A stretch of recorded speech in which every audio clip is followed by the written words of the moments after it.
welcome. I'm so glad that you're here. Thank you for doing this. Good to be here. Yeah. So we met the other night at an open mic night, and I found it very interesting what you're doing. So maybe just for everybody who doesn't know you, who just is tuning in for the first time and gets to know you, let me know a bit about yourself, about your background. Background? Where are you from? What are you doing? I grew up in New York. I live in San Francisco. Wow, okay. And right now, mostly what I do is I play music, and I'm teaching workshops. Okay. About, well, it's Tantra, which is So conscious sexuality / spirituality. I was about to ask, because a few friends of mine whom I told you about the Tantra thing, the first reaction was, isn't that a sexual thing? So there is definitely sex involved. I would say that you become more aware, and it probably will help you at sex. Okay. But that's not the goal. All right. The goal is awareness, okay, to become more aware of yourself and of others. And so much of our conditioning, so many of our hang-ups are around sex. And so to do exercises where we can explore that in a gentle way and start to learn what our hang-ups are, what our triggers are. Sex is a very rich area to work with, and that way you can be aware and make choices consciously rather than being in reaction. Okay, and so in your workshops, how do you go about this? Like, is there a meditation involved, or is the yoga, because it's about, you do yoga workshops, right? Right, well, Tantra is a form of yoga. Okay. In some points of view, and I've actually just started to teach Tantra. I've been studying it for about 5 or 6 years, and some of the longer workshops, you actually deal with body issues, and you may disrobe and get naked just to learn to be comfortable in your body. So you get naked during the workshops as well, or not in my workshops? Not in your workshops, okay. I'm just curious because I'm very fascinated by the whole topic about meditation, yoga in general, because I just started myself doing some yoga, but it's not a specific kind of a line of thought that I'm following. It's just practical yoga, as it is a practical meditation. So I'm very curious to hear about. Well, just think about nudity, how many hang-ups we have about that, how many of us are ashamed of our bodies. Yes. Or when somebody else is naked, we almost don't know how to act unless we're having sex with them. It's kind of hard to have. It's usually too late if you don't. It's usually too late if you don't know what to do, how to confront the body.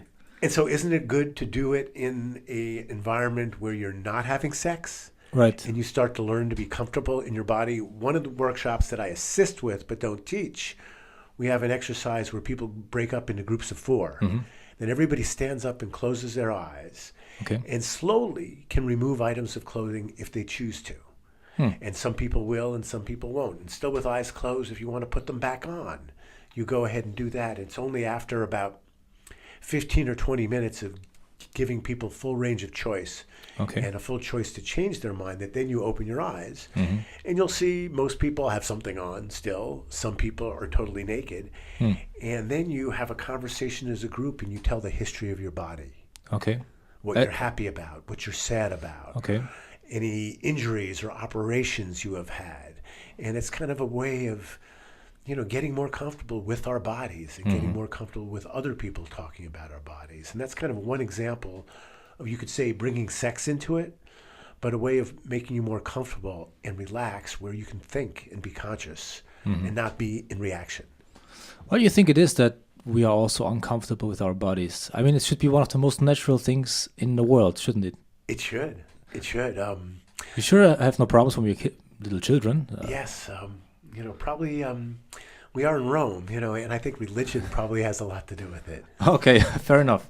It's the Pope. He's saying it's the Pope's fault. So could be, yeah. Religion, social expectations. Well, it's also controlling people. It could be men controlling women. This has been such a patriarchal society. So if you're naked, you should be ashamed. Okay. I mean, it disempowers women, if you think about it. So you say it's not a shame for man to be seen as naked as it is for women. Well, judging from the statues I saw in the Vatican with everything snipped off. Apparently, it applies to men as well. Yeah, they according to the covered up. church. They covered up the exactly.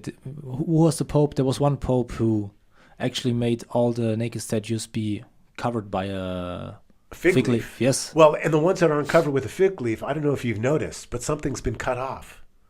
I didn't pay that much attention, but so they cut it off first and then covered it basically. Well, either or. Either or, okay. And it's that way in the Louvre too. When you go through the ancient statues, and many of them had their genitals cut off. Poor statues. I know.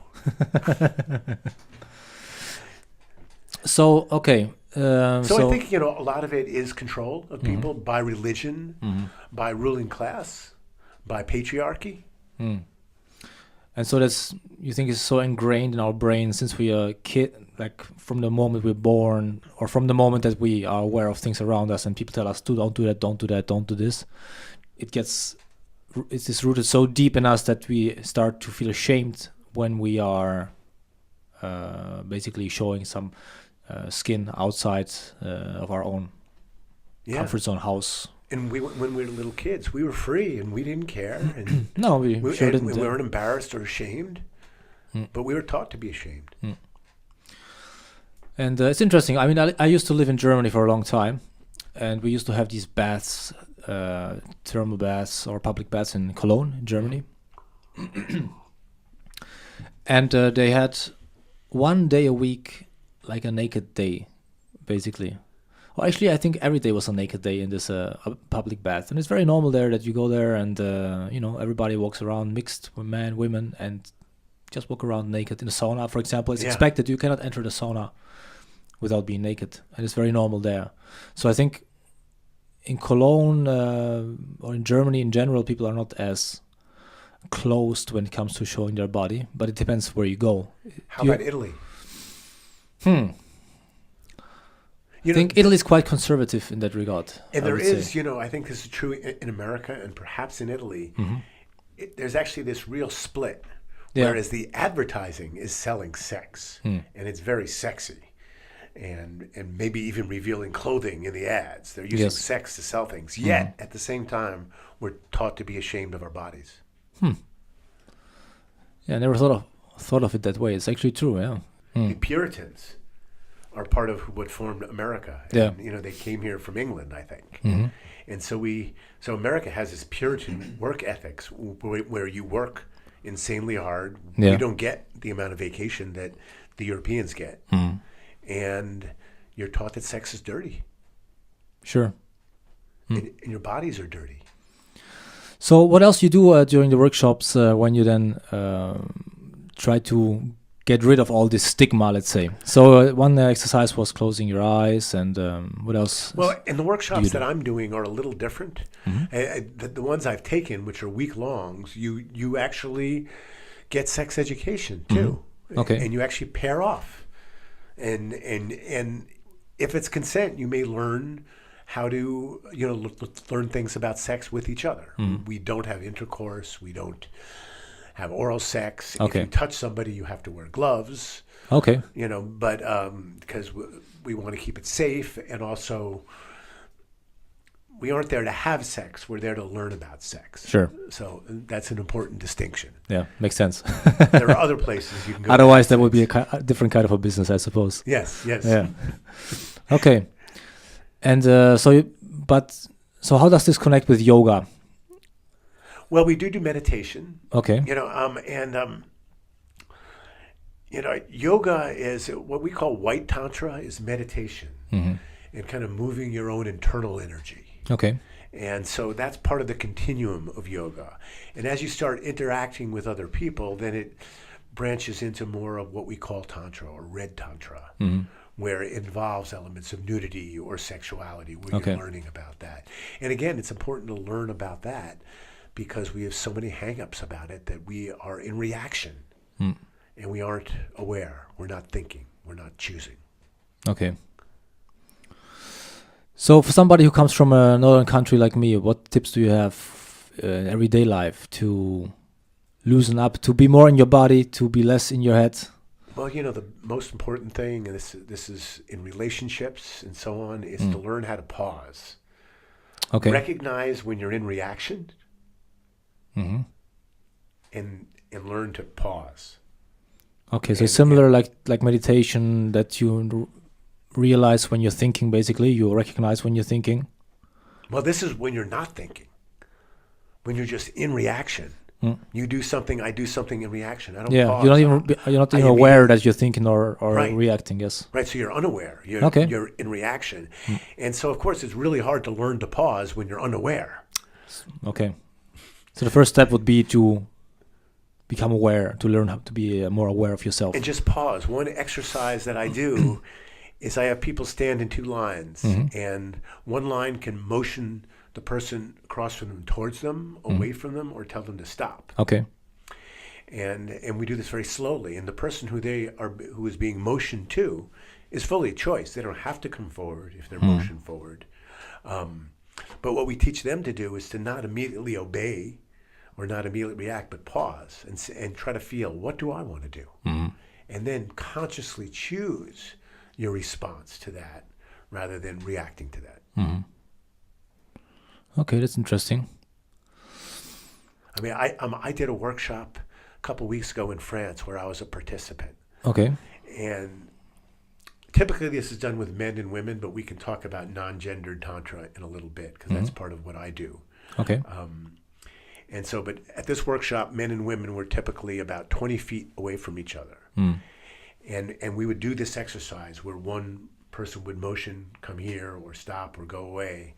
And the person was being motioned to was required to wait 30 seconds or a minute before making their choice. Okay. To really let them feel into, what do I really want? What do I want to choose? How do I feel connected or not with the person in front of me? And to really do it that slowly. And I can tell you, it was very interesting how when you slow it down that much, how much more aware you become of what you desire or not versus reacting. Okay. How do people usually react the first time that they come to see such a session? Like, is it a big revelation for them, or are they a bit shy about it, or like, do you get people that are going there for the first time just to test it out, and they're like, that's a bit Well, the workshops I funny. teach are only 1 day in length now, so I don't have people undress. Perhaps when I expand to 2 days, I will. But I'd say, some people, many people are very tentative or very slow. The last time I assisted with a full weekend workshop, we had that undressing exercise, and I was an assistant, so I model behavior by what I do. Okay. And in my group of 4, I was the only one who took off all their clothes. And so most people kept their underwear on or more. Okay. And people move slowly. Okay. Which is actually probably best. Because to kind of expand what you're capable of, you need to push your boundaries. But you need to do it thoughtfully and slowly. You don't want to barrel through them and shatter your boundaries. Sure. And put yourself into a trauma. But you want to consciously transgress a little bit at a time. So is there a lot of role-playing games too? As you put yourself in a situation like that and you give them tasks and things to follow, or is there also some kind of standard yoga posturing going on, like upward dog and all these things? Or well, we don't do that. We teach people how to breathe. Okay. We teach people how to look in each other's eyes. Because many of us don't know how to do that. Really? Yeah, I mean, I talk... That's strange. Like, there's something in Italy, I think nobody has a problem with that. I think here in society, people are very in your face with everything, so... Right, but in your face is not the way to look in somebody's eyes to connect Fair with enough, them. okay, right. So we talk about a soft gaze. You don't want to look like you want to jump their bones. You don't want to look like you're a homicidal maniac. You don't want to look like a maniac, that's for sure. You don't want your eyes bugging out. So, so you soften your eyes. You do a soft gaze. Okay. Most people don't know how to breathe completely. A full deep breath where you really... that long or more, and then a slow...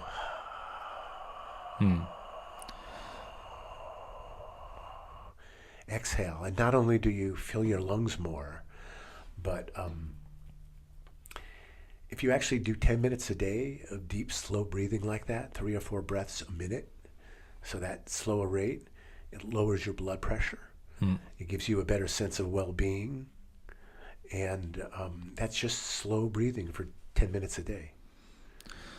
I mean, it's very hard to slow down in the world we live in today. And I'm sure you know, I mean, you're from New York. Yes. So it's very fast paced and everything is business and make money and get yourself together and accomplish things and set yourself goals and get there and keep moving. And, you know, every second sitting around is a second lost in your life, or that's the mindset at least. So it's very hard to teach people to come down. And then living in San Francisco, I suppose, as you mentioned before we started the podcast, there's a lot of tech companies there. I mean, it's the same thing. I suppose California in general is more laid back, the West Coast in general, but still in the business departments, people have to get things done. They have deadlines. The big tech companies like Apple or Google, I'm sure they're... And I was in software. You were in software before? When I was in my 20s. Okay. I went back to school. That's interesting. Later on, yeah. And I'd say even now, I have to consciously choose to slow down very often when I want to enter that other state. Mm-hmm. Oh yeah, also for me, for meditation, it's a constant struggle. It's not that you learn it once and then you have mastered it all. It's this, you're learning every day again. You're learning from scratch sometimes again and again. And you have to remind yourself, calm down, take it easy. Remember the exercises you applied before, how they work. And you have to also recognize, I suppose, that they don't always work. Right. Sometimes you're more restless than on other days, but recognizing that you are more restless on some days than on other days is already part of the exercise. So that's very interesting. And being kind to yourself. Right. I just had a friend over yesterday. We talked about this actually. The little voice in your head is such a bastard. Oh, and I think you and I talked about that when we spoke about my music. Yes. Because a lot of my music touches upon these themes. Mm-hmm. And a song that I didn't play at your open mic, but we talked about, I think, is, it's true that that voice in your head is so harsh. Mm-hmm. And we are crueler and meaner to ourselves than we would ever be to anybody else. I mean, would you treat anybody as badly as you treat yourself? No way. Right. That's why I actually have a song. All right. About I'm going to love myself just like I love you. What if we treated ourselves as well as we treat others? And so that's something else that we need to learn as part of this path. Well, if you want to play the song, if you want to share it with us at any moment, let me know. We got a guitar here. I would be glad to. All right. Let's do this. Now, before I do that one, there you go. One of the other lessons, because we were talking about as children, we were taught to be ashamed of our bodies. Something else we were taught is to be afraid of love, be afraid of hugs, be afraid of touch, slow down, stay away from strangers, don't hug everybody. We were born to be these loving, hugging beings, and we were taught to forget that. Many of us. And we were born in this place of love. I remember when I wrote this song, I had spent a workshop. And when you do these workshops, there's a lot of partnering exercises. Yeah. So talk about your insecurities and your reactions coming up during those partnering exercises. Oh, what if I don't get to work with the person I want? What if I don't get chosen? And I spent a week believing that no matter what happened, it would be the best. Okay. And finding kind of a place of love for myself throughout that selecting process for each exercise that was paired. Because that's probably one of the most anxiety-invoking parts of workshops for everybody is the partnering for exercises. Okay. And I found myself being able to kind of love myself and believe that everything would turn out just right. And I found that place of love, and everything did. And I came back from that week-long workshop just awash in love and feeling that I had refound this place of love. And I think that's true for all of us, that we were born in a place of love. And all we have to do is to remember to come home to that place of love. And just the day after I came back, I wrote the song about coming home to love. I'm coming home to the river. I'm coming home to the sea. I'm coming home like I never ever thought I could be. I'm coming home to the ocean, back to when I left Love's shore. Yeah, I'm coming home, I'm coming home. Feels like I've always been here before. Yeah, I'm coming home, I'm coming home. Feels like I've always been here before. I'm coming home to our music. I'm coming home to our sweet, sweet dance. I'm coming home to when we said choosing, when we didn't even have a chance. I'm coming home to our harmony. Together we're a heavenly choir. Yeah, I'm coming home, I'm coming home to love that keeps lifting us high. Yeah, I'm coming home, I'm coming home to love that keeps lifting us high. I'm coming home to you, my sisters and brothers. I'm coming home to our cousins and aunts. I'm coming home to all our fathers, all our mothers, family chosen and family by chance. I'm coming home to our children. We'll all play together in life. Yeah, I'm coming home, I'm coming home to a family of love and delight. Yeah, I'm coming home, I'm coming home to our family of love and delight. We're coming home to the river. We're coming home to the sea. We're coming home like we never ever thought we could be. We're coming home to the ocean, back to when we left Love's shore. Yeah, we're coming home, we're coming home. Feels like we've always been here before. Yeah, we're coming home, we're coming home.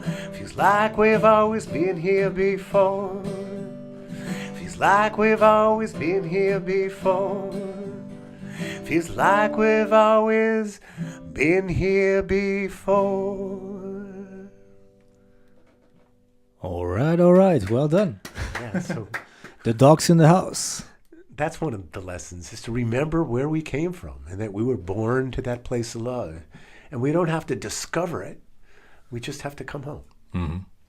And, Beautiful. And that's something that came out of the Tantra work. Speaking of music, so you're traveling around now playing music. How did you end up?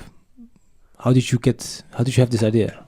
What brought you to? Well, I'm traveling by myself. Yeah. And I actually usually travel with somebody. Mm-hmm. So the question is how to connect with people, how to meet people, Mm-hmm.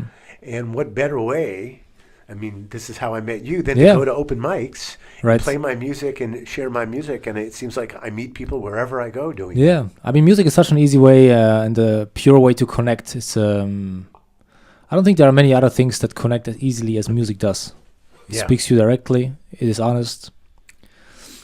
I'm not sure if there's anything. I'm trying to think of something else that gets that connection that quickly. But music is definitely in the top 3 list, I would say. It's up there, yes. And you can do it with your clothes on. But also without. That too. Right. Okay. So back to your background as a physician, right? Yes. So how did you getting started with that, and what did you do?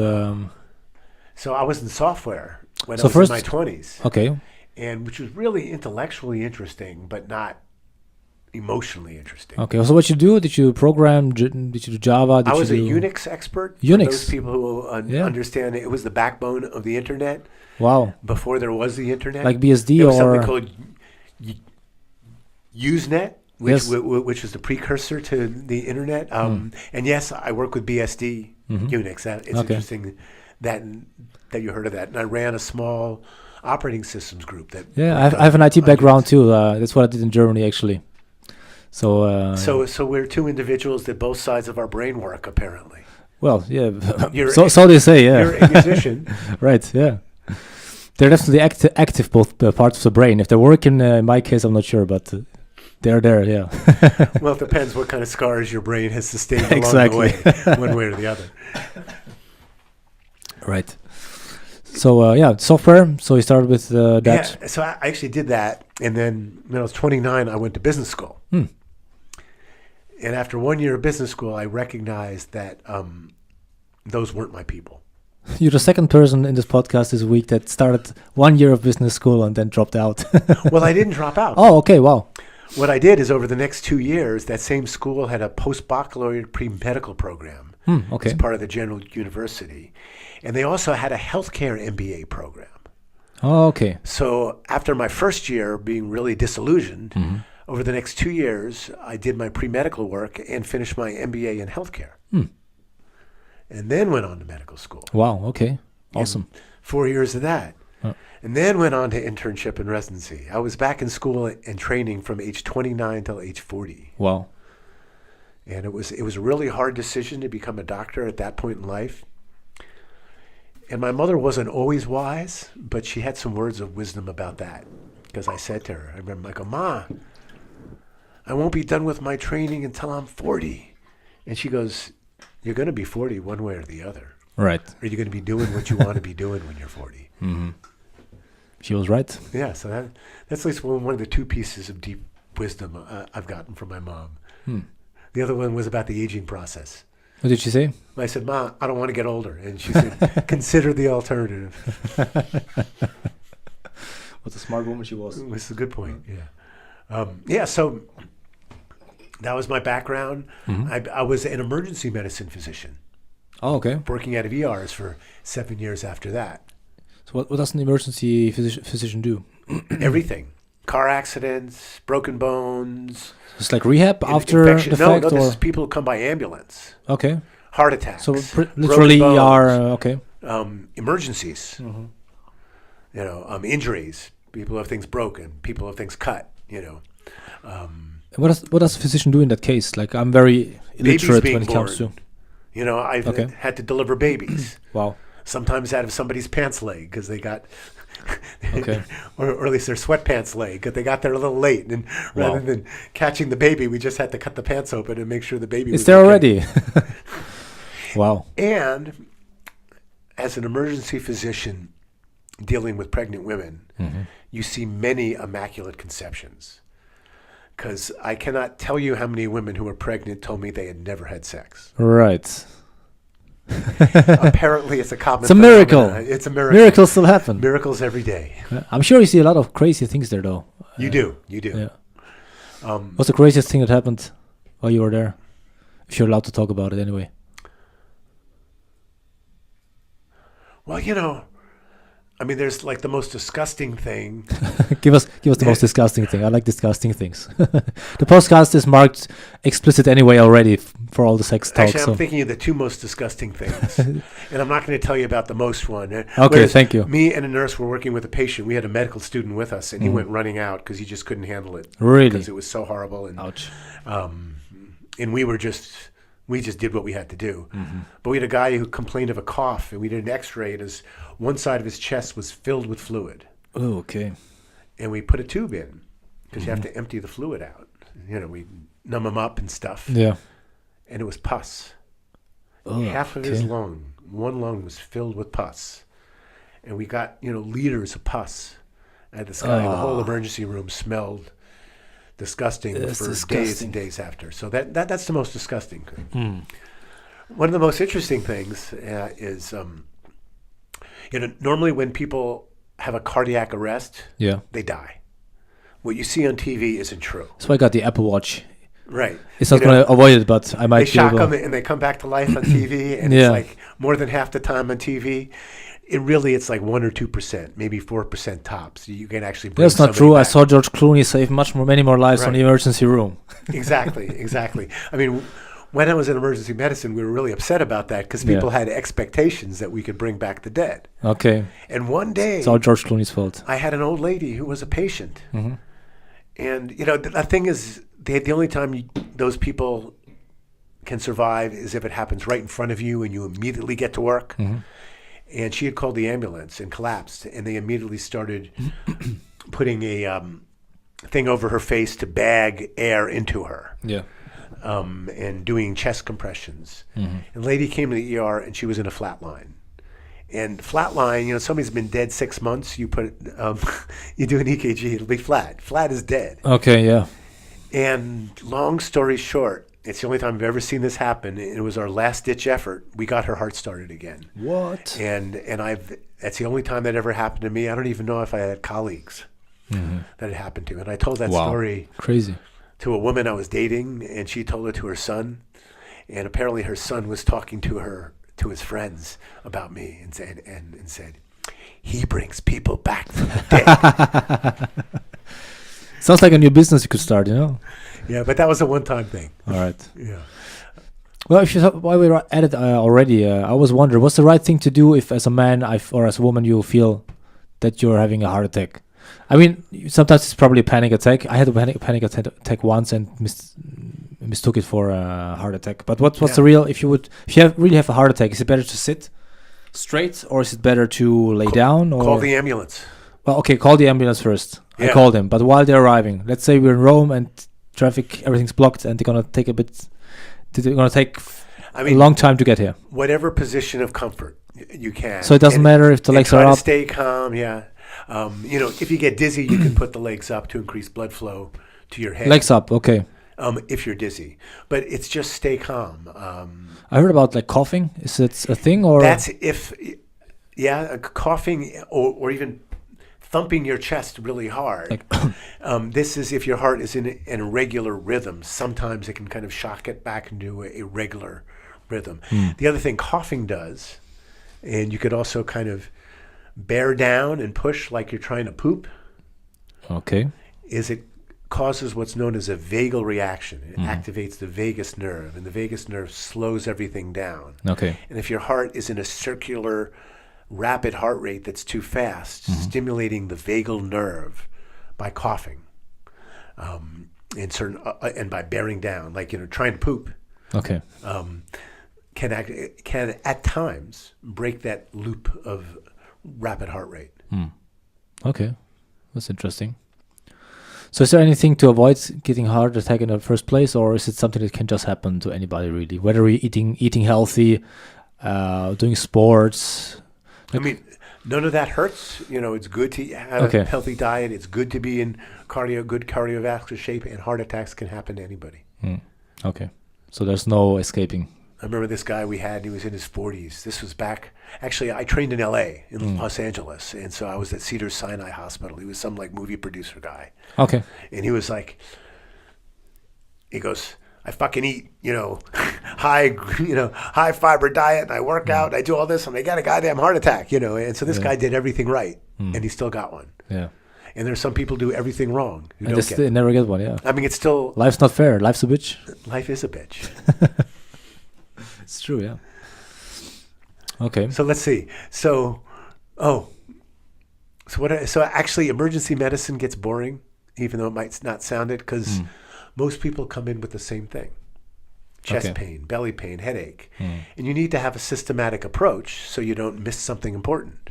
Yeah, sure. And so if 90% or 95% of what you see are 10 different things, that you have a system, it's not interesting. Really good human contact, but not intellectually interesting. Yeah. But anyway. So that's why you decided basically in the end to pursue something else, I suppose. Well, actually, I started working with physicians to help them become better doctors, and that was more interesting. Yeah. And I did that for about 12 years. And the last 4 years of that was when I started doing Tantra. Okay, wow. And the human growth thing. My divorce.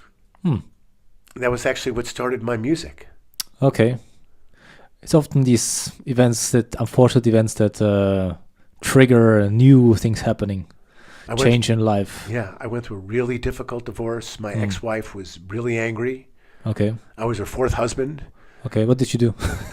Just kidding. Well, she wanted. You don't have to tell. She didn't want the best. She wanted to get the best deal. She wanted to destroy me. Okay, fair enough. And that was her. It was all darkness and hate. And I didn't want to go there. And I didn't want to be like that. And I recognized that she was, really in deep pain and damage inside. And so I could find compassion for her. And I wrote a song called I'm Going to Channel Gandhi.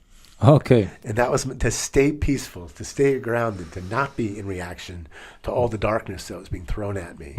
And that's when I started performing publicly, as I started sitting with friends' bands, playing Channel Gandhi. So that's really what got me started. Did the music help you kind of process everything that was happening at the time? I'd play that song 2 or 3 times a day to keep myself grounded, to keep myself... It became like a mantra in a way. That's exactly it. It was my mantra. I'm going to channel Gandhi. That's who I'm going to be when there's anger all around. Won't lose the love inside me. Yeah. Okay. Want to show us a song, or no? Is it one of the songs that you? Is the personal? Have you never published it before? Is it like a personal song that you sing to yourself, or? No, but some of my newer songs, I like them better. Okay. Though I also did write a song about her. Once I was grounded enough with Channel Gandhi, I wrote one from her point of view. It was called "I'm Justified." All right. And I don't do that one either. That one's pretty dark. All right. Well, that's interesting. And I will do another song. We spoke about self-love. Yes. And learning to love ourselves the way we love other people. And so that's a song that I think I'll share with you. There you go. And this song, I need a pick. Fortunately, I got one right here. Awesome. Otherwise, I think I have a few here if you need something. I got some euros. Pardon me, euros are a new thing to me. Looks like must be looking like fake money to you, like Monopoly game money, Well, I've got to look at them really hard to figure out what they are. It's not a natural thing, and it's weird to me that what is it? Aren't the ones like smaller than the 50s or something like that? Than the 50 cents? No, the ones are bigger than the 50. You mean like the size, the physical size? Yeah, the size of the coin. It's true, actually. Yeah. Yeah, because it is misleading if you just grab into your pocket. Right, because you would think the bigger the coin, the more it's worth, but that's not the case. It's true. So this is I'm going to love myself just like I love you. Doc Knowtorious, ladies and gentlemen. Life. I'm going to love myself just like I love you. I'm going to treat myself just like I treat you too.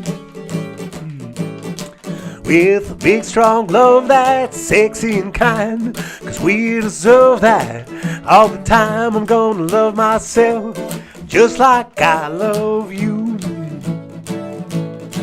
I'm gonna love myself just like I love you. I see myself with eyes that see brand new. Greet each day with the joy of discovery. That's how I'm gonna see me, how I'm gonna love myself just like I love you. I'm gonna put my arms around me, tell me I'm so glad I found me. And every morning in the mirror I see deep true love who's always there for me. Yeah, what a guy. I love that twinkle in his eye. Yeah.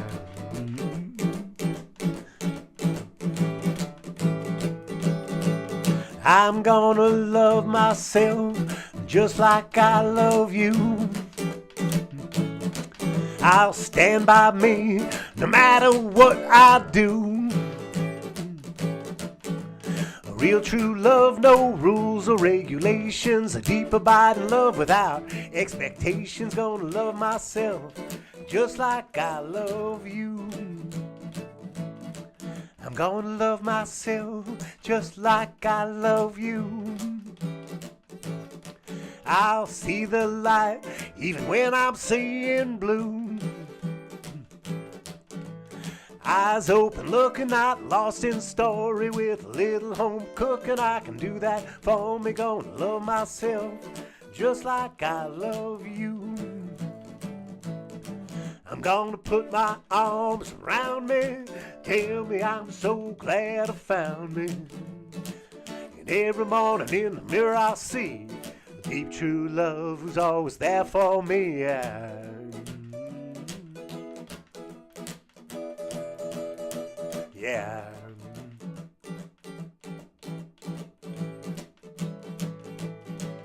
I'm gonna love myself just like I love you. Not just my light, oh yeah, my shadow too.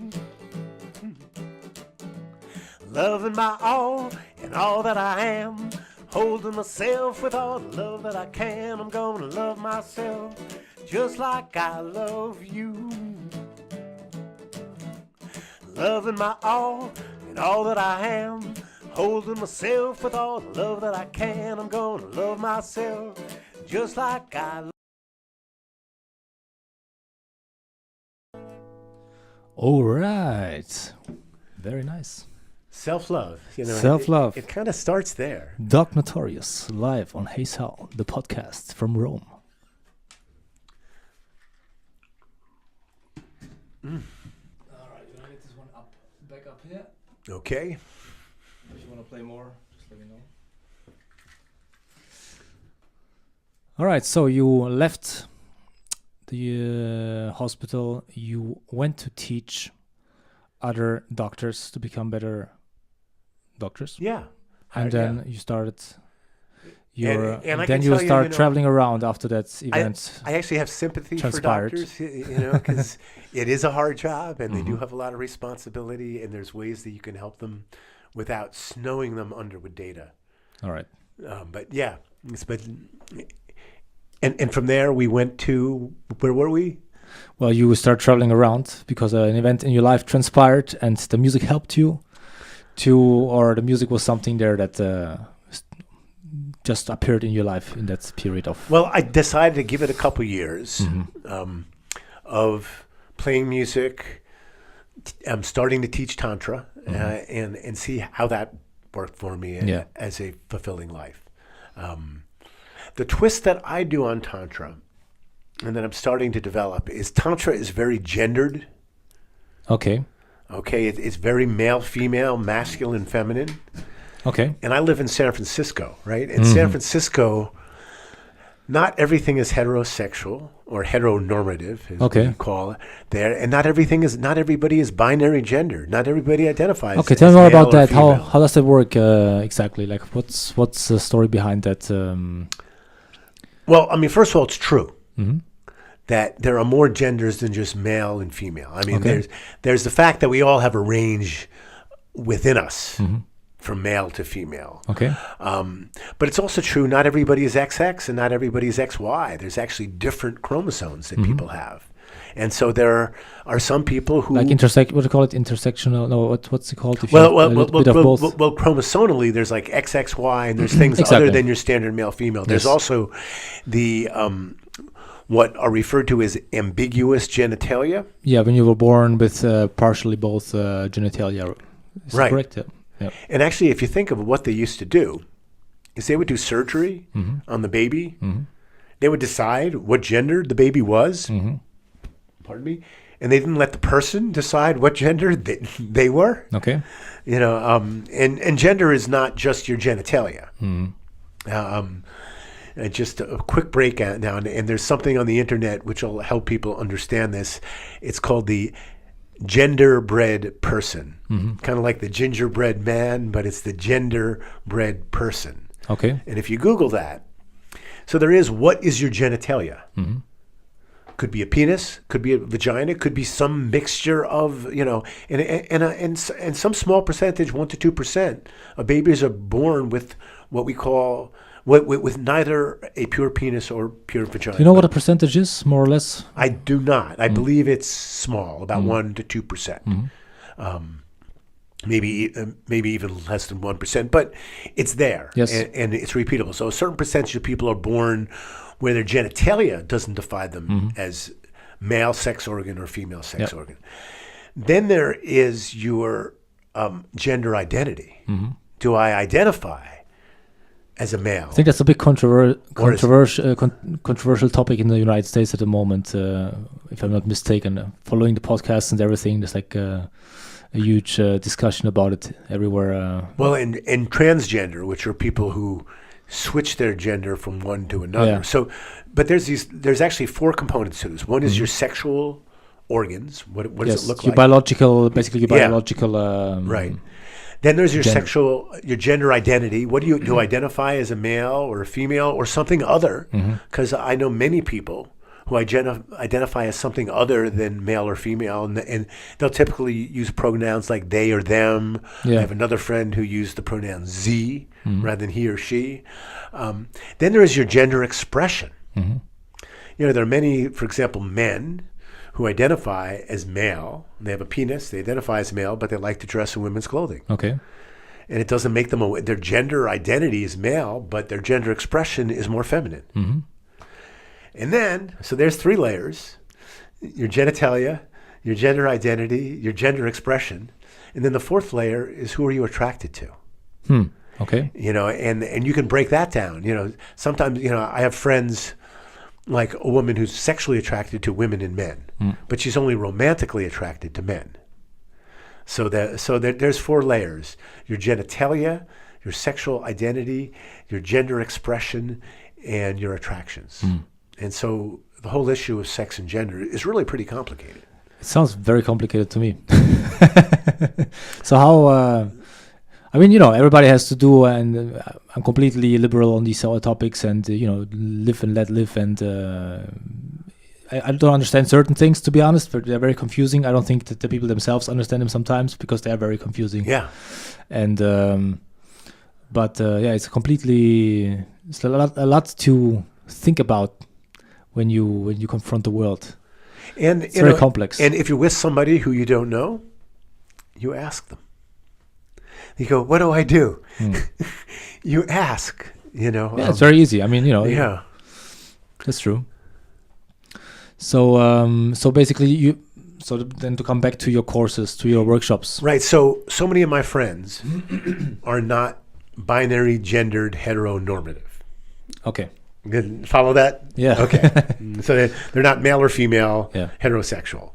And in the Bay Area, post-Tantra is heterosexual, male and female. And there's been people who've been developing queer Tantra, where it's for people who don't identify as binary, gendered, or heteronormative. And yet those are keeping everybody apart. You have the heteronormative, binary, gendered people in one group. You have the non-heteronormative, non-binary, gendered people in another group. And we're all people. Okay. And, and part of what Tantra is about is connection. So I'm starting to develop this thing. I call it Tantra for All, where every exercise is non-gendered. I don't gender balance my workshops. Okay. There's a lot of standard teachings of Tantra, like, how you may have heard of people running energy together, that phrase.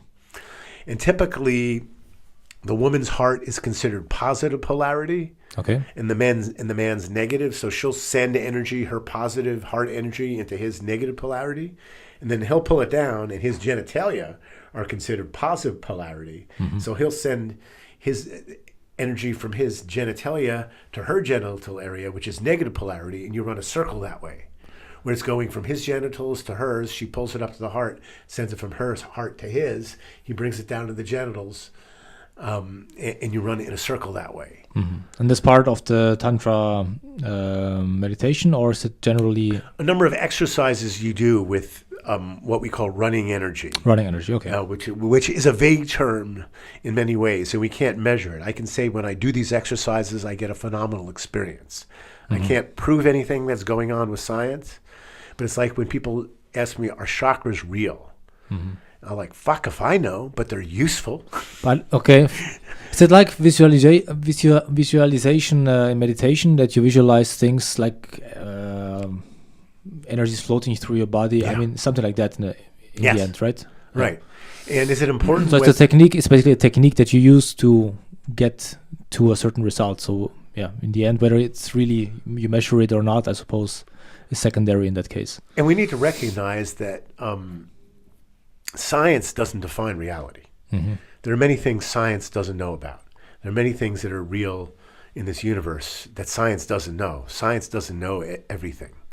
It attempts to model reality. and reality defines science. I mean, it tries to also ask the questions to find out what it doesn't know. I mean, that's the distinction with religion, I suppose, where in religion you don't know it because it's God, and in science you don't know, and so you're trying to figure it out, right? Hoping that you will figure it out. Though, and science is trying to figure out reality. So reality trumps science. Well, reality is always there, right? Science tries to understand it. So there are many people in this modern age who twist things around, or put the cart before the horse is a phrase that we often use, where they say, well, if science can't describe it, then it's not real. Right. And that ignores the truth that reality defines science. Science doesn't define reality. It's an attempt to understand reality. So there's always things. There's also a lot of politics very often that people just use it the way that they need it. Yeah. Like that you can read scientific papers in two ways, and people use it to just push their own agenda. I mean, things are very, very, what do you call it, polarized these days. Yeah. That's very unfortunate.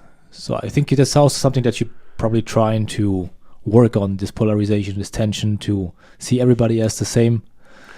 Well, see everybody as unique. I see everybody as different, but we're all part of the same. The same in the sense we're all humans. Right. We're not the same. We're obviously not the same. We all have different preferences. We all have different walks of life. But well, and we're the same species. Tantra, most of us. Tantra has a core philosophy that's a part of it, and the goal is non-duality. Non-duality meaning we are all one. There's no day or night. There's no black or white. There's no different countries. There's no different religions. If you're truly aware and your awareness truly expands so that you're fully enlightened, which is a goal. Right. I don't know anybody who's gotten there yet, but the philosophical core is non-duality. We are all one. I mean, it's a very noble goal. We all, I mean, whether you prefer doing Tantra meditation or other meditation or no meditation, or I'm sure there's a lot of people who think meditation is all funny business, and they're not into that.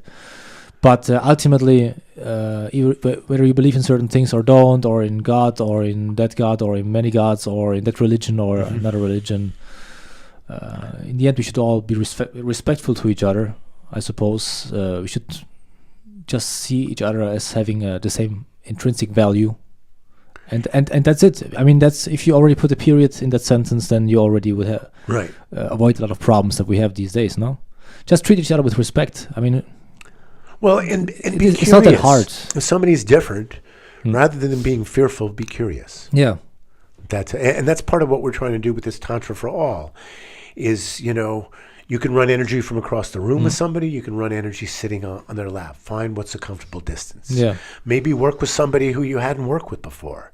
The first time I ran energy with another man, it was like, wow, that was different, and it felt different, and it wasn't better or worse, but by kind of getting rid of our assumptions of the way things should be, we open up greater possibilities. So basically, when you're trying to open up the people to their own bodies and to other bodies.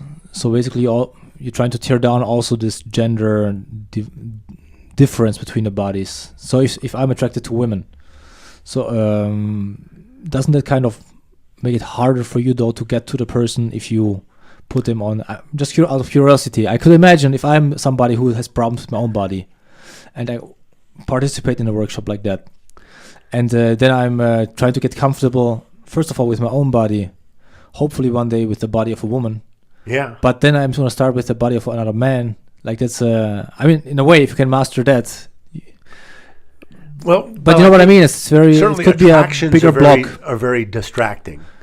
Because if you think about it, the path to enlightenment is really a solo path.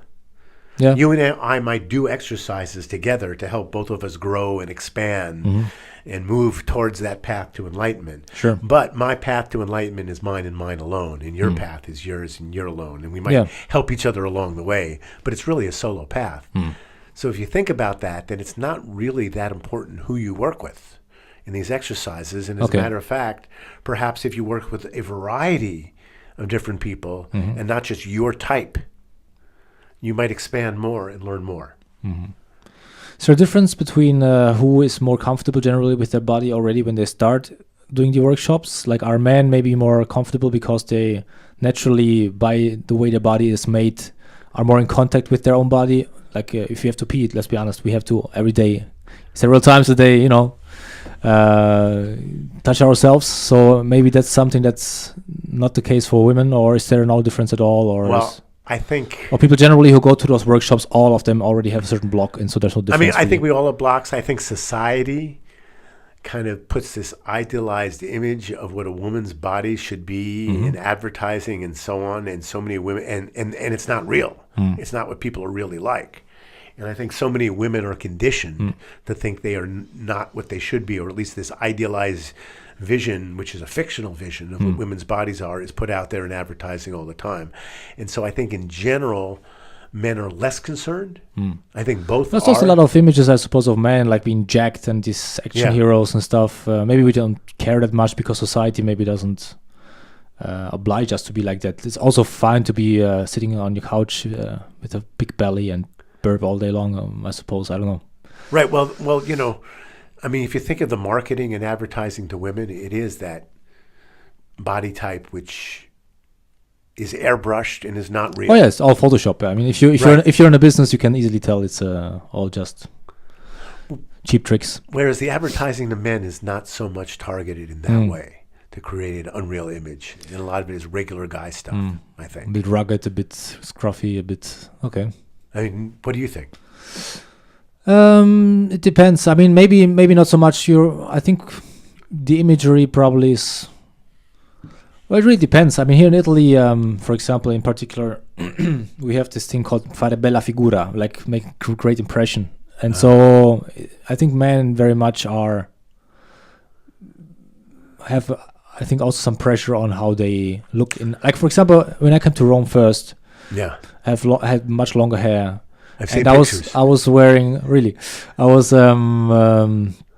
wearing also a bit alternative clothing and stuff, and people would mention it, and not always in a nice way. So I think maybe in Rome not so much. If you go to Milan, though, everybody's dressed perfectly. Everybody's very cares very much about their image. Like even if it rains a bit, men and women alike will immediately try to hide from the water coming down because the hair could be. Oh man. So there is so maybe it's a cultural thing too. Maybe it changes. Maybe in the United States it's not as much. I think in general, men are less fashion conscious in the United States than Europe. That's my impression.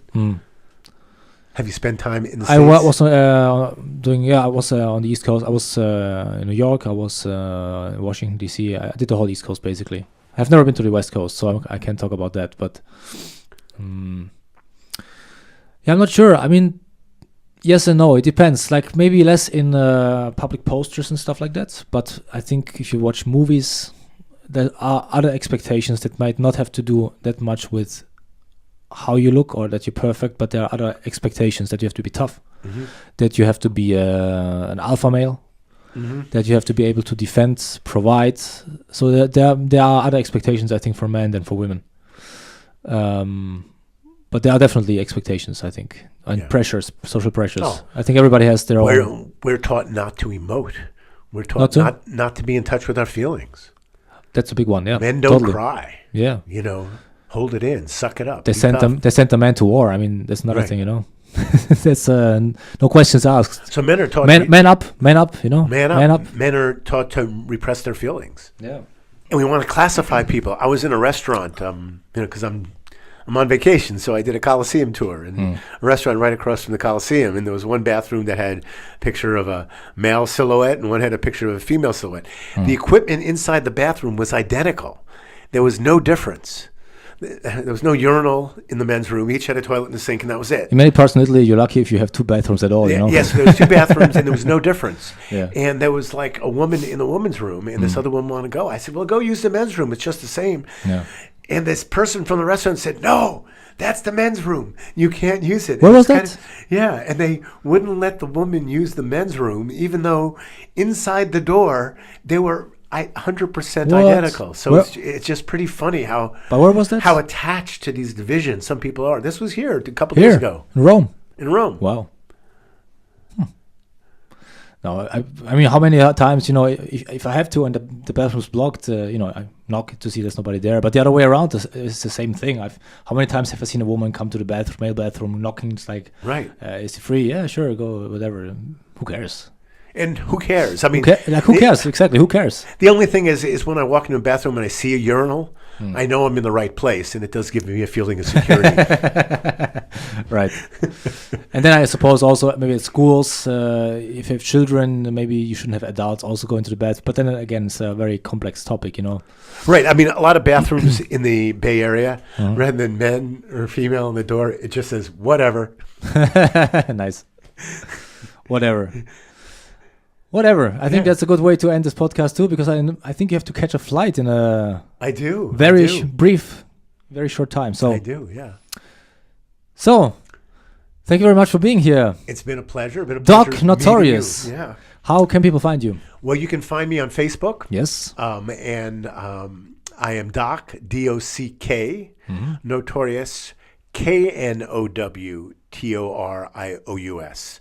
And my music page is Doc Knowtorious, the band, because we do have Doc Knowtorious, the man. And the Doc Knowtorious, the band page will lead you to my YouTube page and my web page. Awesome. Well, we're going to make sure to also share those links online on our social media and in our descriptions. And, well, thank you so much for being here. I hope you enjoyed your stay in Rome. I hope you enjoyed this podcast. And I hope you, get back safe. And let's keep in touch. We absolutely will. I'll see you in San Francisco. Thank you so much. All right, everybody. That's it. See you soon.